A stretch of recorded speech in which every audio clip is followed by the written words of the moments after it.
Assalamualaikum warahmatullahi wabarakatuh. Sampurasun. Kali ini Gasantana akan membahas tentang tapak tilas Sukapura Kolot yang dikaitkan dengan tapak tilas 912 Geger Hanjuang pada tahun 1111 Masehi.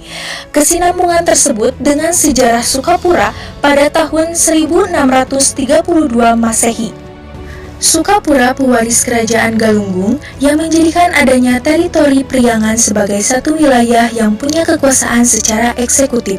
Diawali pada tahun 1111 di zaman Batari Hyang Janapati yang memproklamirkan dirinya dari suatu teritori yang sifatnya hanya keramaan dan keresian menjadi keratuan, atau dari legislatif yudikatif menjadi eksekutif, di mana sekali lagi sebelumnya hanya sebagai keresian atau keramaan yang tidak punya teritori wilayah kekuasaan yang jelas. Lalu setelah era kerajaan Galunggung dilanjutkan oleh kerajaan Sukakerta di bawah Prabu Sri Gading Anteng dan terakhir Sukapura. Maka lahir Pemeo yang berisi Galunggung ngadeg tumagung Sukapura ngadaun ngora, Sukapura mangku galuh Rajana Malati kembar, dan perjuangan Galunggung dari keramaan atau keresian menjadi sebuah wilayah negara eksekutif yang utuh. Perubahan itu bukan hal yang mudah dan ringan, tapi harus dibuktikan dengan sebuah karya nyata.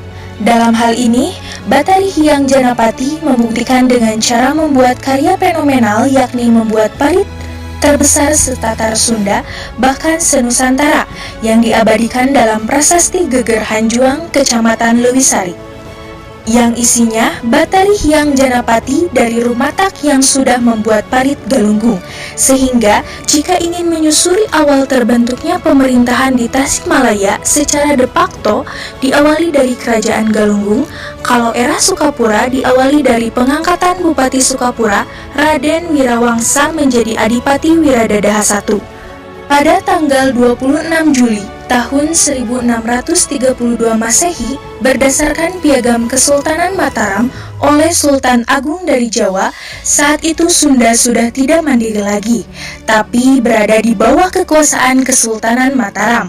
Namun, saat kerajaan Galunggung merupakan kerajaan yang mandiri, yang sangat disegani kerajaan-kerajaan lain, sehingga muncul kalimat yang berisi ikuti patikrama nunyeun ieu parit Galunggung dalam amanat Galunggung. Bahkan lebih jauhnya, satu-satunya teritori yang wajib harus dijaga hanya teritori Kabuyutan Galunggung yang diabadikan dan ditulis dalam naskah kuno, yaitu Amanat Galunggung. Inti dari pameo tersebut yaitu diharapkan Sukapura bisa menjadi penerus kerajaan Galunggung dan Galuh yang mandiri, merdeka, dan berdaulat sebagai kerajaan Ki Sunda anu nyunda. Namun disayangkan, sejarah berkata lain, kerajaan Sunda jatuh di tangan suku lain sejak tahun 1579. Sejak Sumedang Larang jatuh ke tangan Demak dan Cirebon. Jadi, untuk teori, bebas mau pilih yang mana. Yang jelas, asal muasal berdirinya Tasikmalaya sebagai sebuah teritori yang mandiri. Sukapura di tahun 1632 sudah tidak merdeka dan mandiri, hanyalah sebagai penerus kerajaan Galunggung. Artinya berbicara Sukapura tidak bisa lepas dari Galunggung, karena Galunggung berubah namanya menjadi Sukakerta kemudian menjadi Sukapura awal, atau Kerajaan Sukapura Kolot.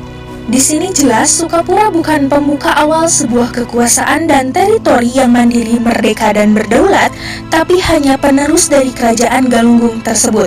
Dan jika kita mengambil titik maksa dari tahun tersebut, justru agak miris. Kenapa? Menurut fakta yang terjadi, justru di tahun tersebut menandakan Sukapura sedang berada di bawah pemerintahan kekuasaan kerajaan lain, atau piagam pengukuhan dari Sultan Mataram, yang juga berubah status dari asalnya kerajaan besar menjadi sebuah kadipaten kecil. Mohon maaf bila kenyataan sejarah di atas agak berbeda dan agak menyakitkan, karena kami mengambil dari fakta yang terjadi. Dan jika ingin mengambil titik mangsa dari tahun 1632, justru agak miris. Kenapa? Mohon maaf sebelumnya, kalau kita mau jujur dengan fakta yang terjadi, justru di tahun tersebut menandakan jatuhnya Sukapura. karena Sukapura di bawah kuasa kerajaan lain atau piagam pengukuhan dari Sultan Mataram, yang justru merupakan titik balik dari amanat Galunggung agar kekuasaan jangan sampai dikuasai oleh warga asing atau kerajaan lain. Dan juga berubah status dari kerajaan besar yang mandiri dan berdaulat menjadi sebuah teritori yang lebih kecil dan sempit, yakni keadipatian atau kadipaten yang merupakan subsistem dari suatu kerajaan atau di Sunda dikenal sebagai Kandagalante, yang kini dikenal sebagai kabupaten. Mohon maaf sekali lagi bila kenyataan sejarah ini agak berbeda dan agak menyakitkan. Terima kasih telah menyaksikan channel Gasantana. Jangan lupa like, comment, and subscribe.